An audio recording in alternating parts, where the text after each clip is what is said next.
Imagine you open an app, request a ride, and step into a stranger's car. Millions of us do this every single day. But for hundreds of thousands of others, that ride became something else entirely.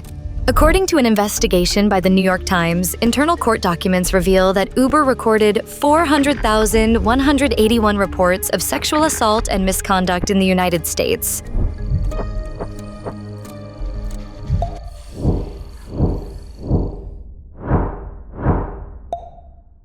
Most of which were never publicly disclosed. Between 2017 and 2022, Uber internally logged these complaints. That's around one report every 8 minutes. Yet during the same period, Uber's public safety reports disclosed only about 12,500 incidents. That's a gap of nearly 388,000 reports.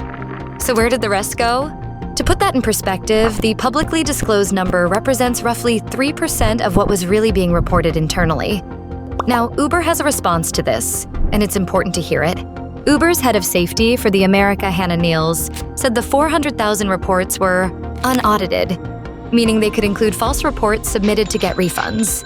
She added that the vast majority were non-physical in nature, involving behavior like unwanted flirting, comments about appearance, staring, or inappropriate language.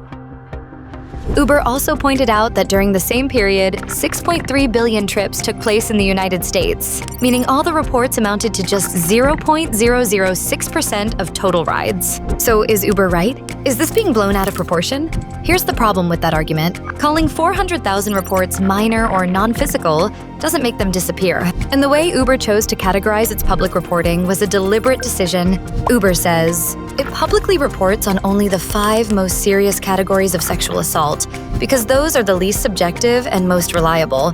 But critics and now courts are asking a different question.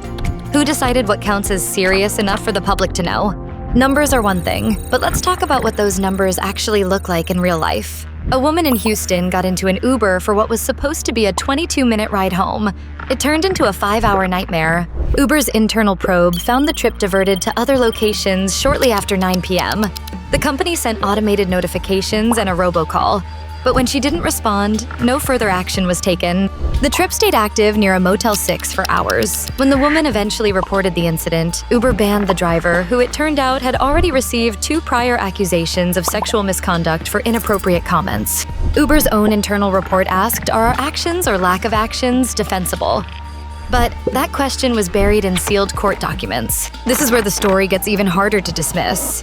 Uber actually built a risk prediction tool called Safety Risk Assess Dispatch using 43 indicators, things like creepy driver feedback and bar-heavy pickup spots.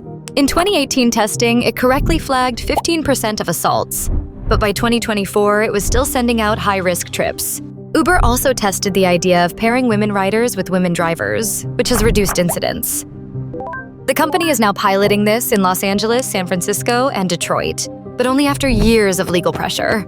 The lawsuits have become one of the largest waves of passenger sexual assault litigation in U.S. history. The Uber driver sexual abuse MDL had over 3,000 pending cases as of January 2026. Uber is also facing coordinated lawsuits in California State Court, with more than 500 additional claims. And the first federal jury trial is now underway, a test case that could determine how hundreds of other suits proceed, and ultimately, how much Uber pays. A House Oversight Subcommittee launched an inquiry into how Uber identifies, responds to, and reports these incidents, questioning CEO Dara Khosrowshahi directly. So, did Uber take responsibility? Officially, they say they've been more transparent than any other corporation on this issue. They point to a 44% drop in serious sexual assault reports since 2017, GPS tracking, an emergency 911 button, and audio recording features. But transparency and accountability aren't the same thing. Transparency is publishing a safety report. Accountability is asking, why did it take a sealed lawsuit and a New York Times investigation for the real numbers to come out? Why did drivers with multiple misconduct complaints keep getting matched with passengers? Who decided 388,000 reports didn't need to be in the public record? The trial is ongoing. The lawsuits are multiplying. And every 8 minutes, somewhere in America, another report is filed. The question isn't just whether Uber is safe. The question is, who gets to decide what safe means and who pays the price when the answer is wrong?